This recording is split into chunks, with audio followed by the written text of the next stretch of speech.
What's good, you guys? You know who it is. This your boy, Mr. Relentless Lex, and I'm back with another video for today. All right, so today we have prison doctor leaks Diddy's HIV report as a warning and who affected him. For everybody that been to them all white parties, man, y'all need to go get a check ASAP Rocky. Facts.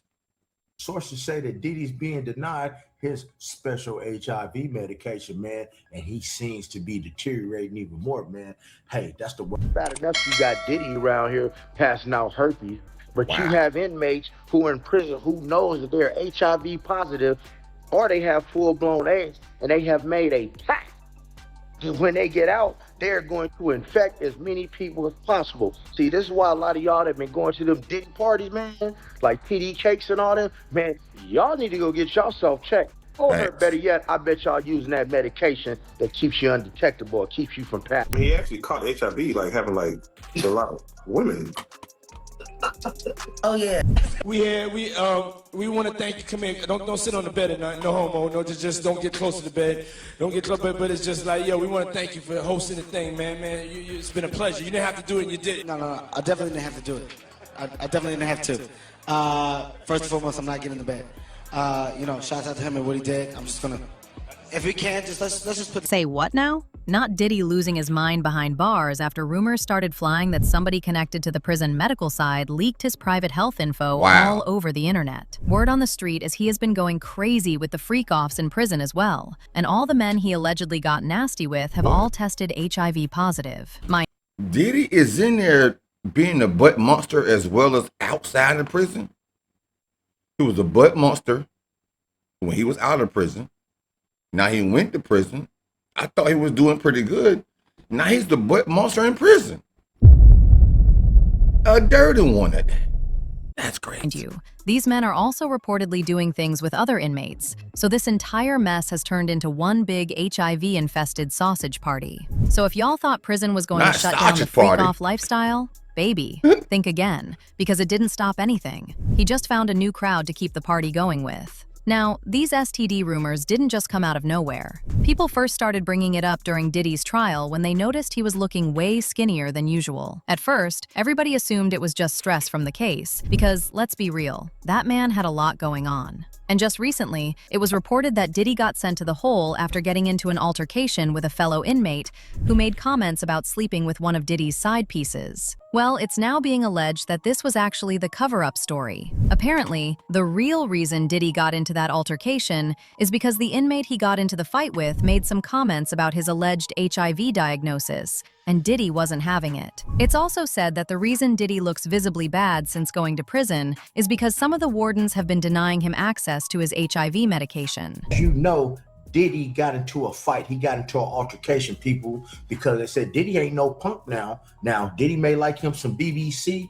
Diddy may like some 1, 2, 3. Diddy might have a jalapeno. Diddy may be, allegedly be a cold and all that stuff. But one thing, Diddy ain't no punk. And they said that another inmate, said some things to Diddy about his manhood and possibly his alleged STD, and hey, they said Diddy wrapped his hands around the boy's neck and started squeezing and got sent to the hole. But see, here's the thing, man. In a lot of prisons, you might get denied your special medication. And word on the street is, man, that he might be getting denied that special type of medication. That's already hard to get. You understand what I'm saying? Since he's locked up, but he can't, he can't get it. But hey. Anyway, the room.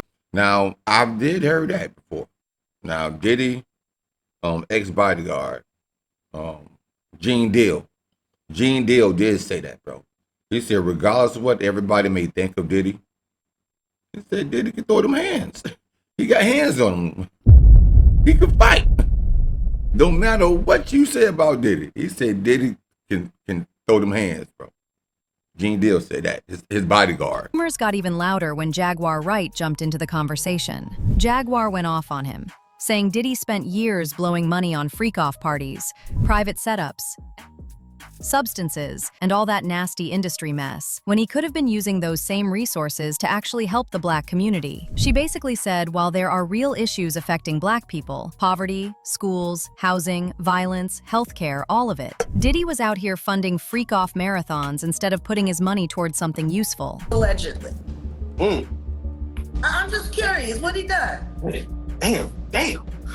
Shout out to Magic Johnson, a real Black billionaire who wasn't all freaked off, who actually made business, bank exchange, created dollars in real Black neighborhoods so real Black families could have that opportunity just like everybody else. Now, while Jaguar was in the middle of dragging Diddy for filth, the interviewer tried to get slick and randomly brought up Magic Johnson's HIV diagnosis like that had anything to do with the conversation, but she clocked it immediately. She straight up made it clear that the comparisons between Magic to Diddy had to stop, because at least Magic came forward, admitted what he was dealing with, and used his situation to educate people about HIV and help remove some of the stigma around it. Diddy, on the other hand, is doing the complete opposite. He actually caught HIV, like having like a lot of women.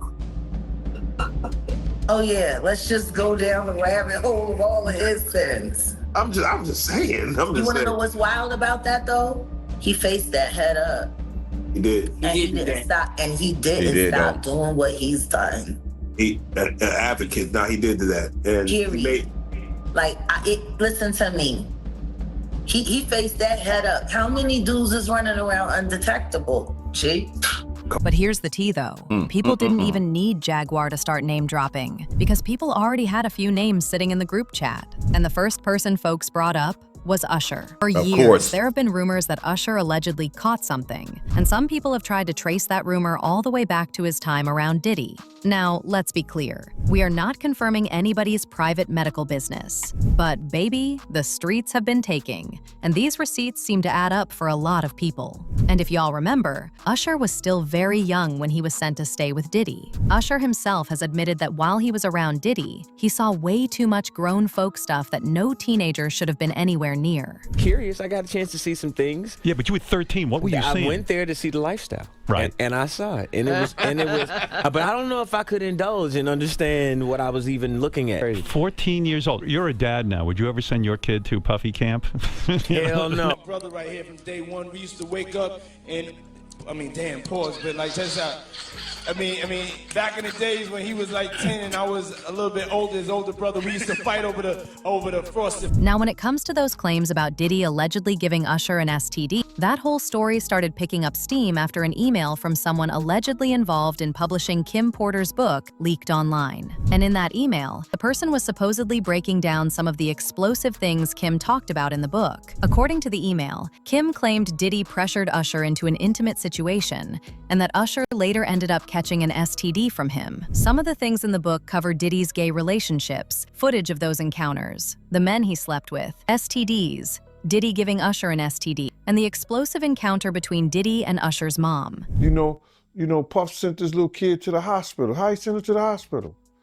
Man, nigga was bleeding from the... To make the whole thing look even Now that's Gene Deal right there. Puffy ex-bodyguard. Gene said he remembered that. Puffy sent Usher to the hospital with blood coming from the anal cavity.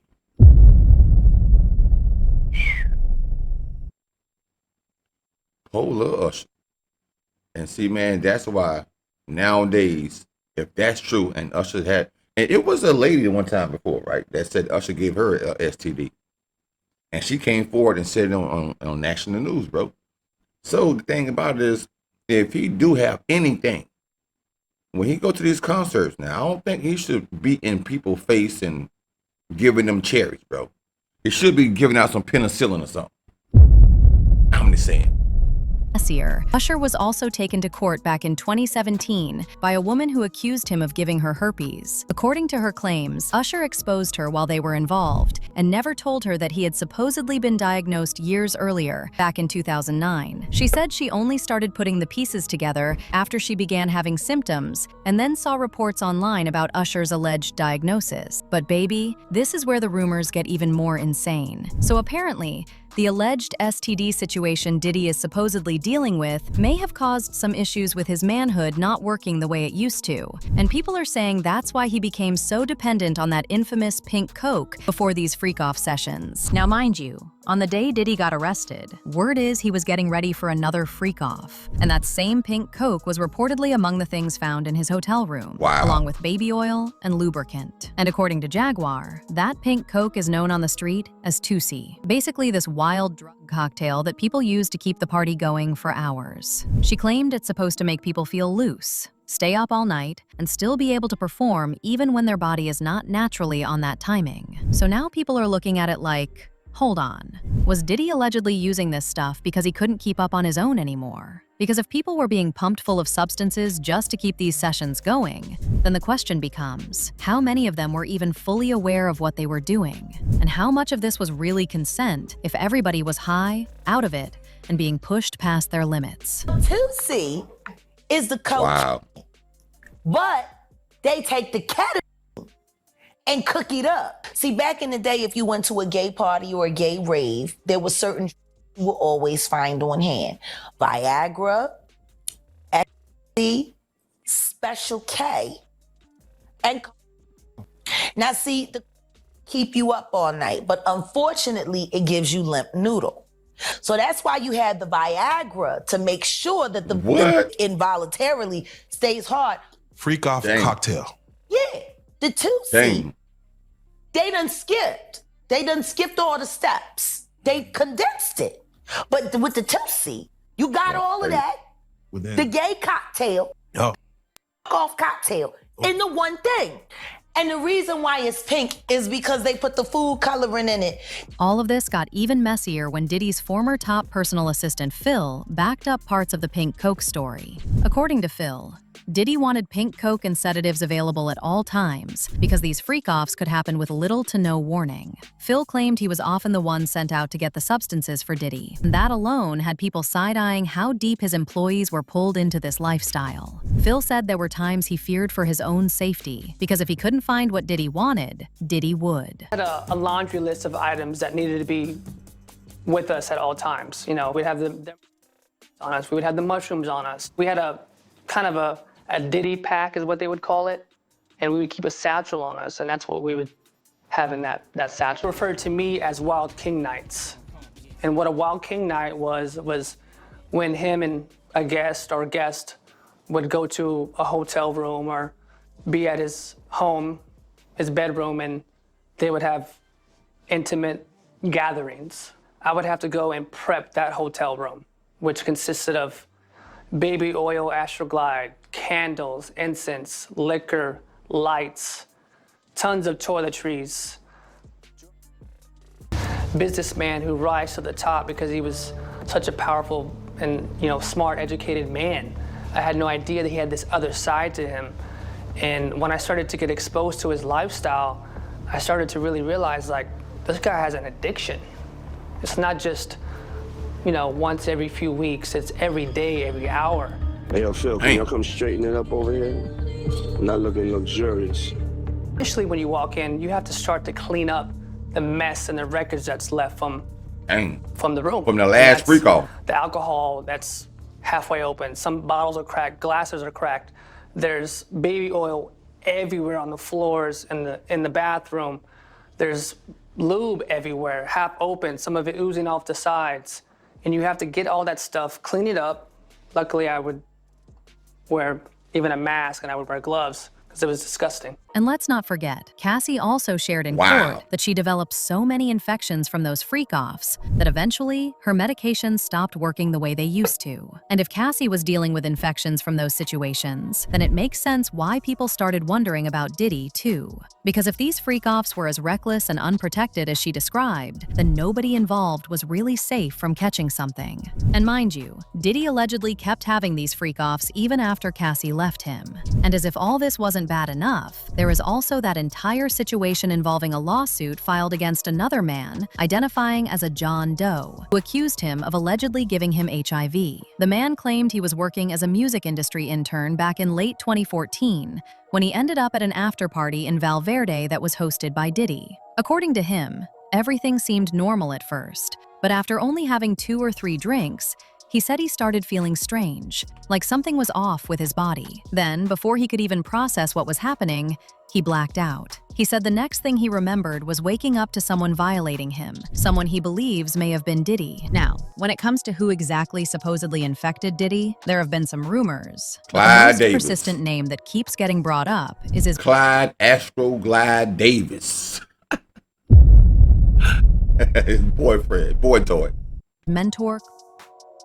Suge Knight actually started this rumor when he made some wild allegations about Diddy getting run through by Clive as a rite of passage. Puffy was taught that. He got Usher, alcohol, substances, and X. Justin Bieber. And see, they do these things to take control. You choose to be gay, that's your preference. But they're doing this to people for control. Everybody said what was done to Usher, and they have done it to Justin Bieber. And the deal with Usher spent the night with him and Puffy being in the same bed.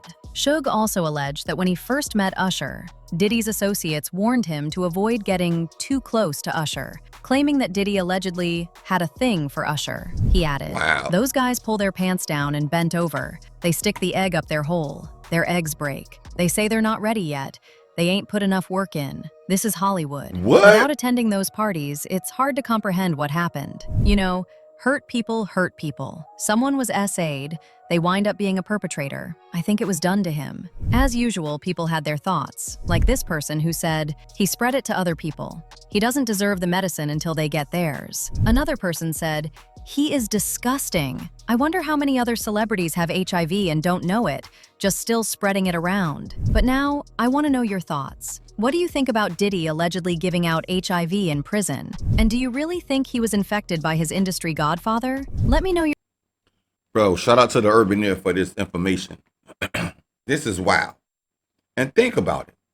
Think about all those people that was at those parties, man. And they have wives and side chicks and even boys, side guys, or whatever they had. And that person that they slept with have a person or a side person. Bro, it's uncontrollable. You can't stop it. The only way you can stop it is by abstinence, bro. Even this is on a bigger scale. Even on a smaller scale, we have to be protected out here, you guys. Make sure you be protected nowadays, bro. It's a lot of stuff going on. Scrap it up. Scrap it up, man. Hey, man, I'm just saying. If y'all made it to the end of this video, thank y'all for watching. Make sure y'all hit the like button. It's free. We're on the road to 200K subscribers. Make sure you subbing up. And until next time, as always, peace and love.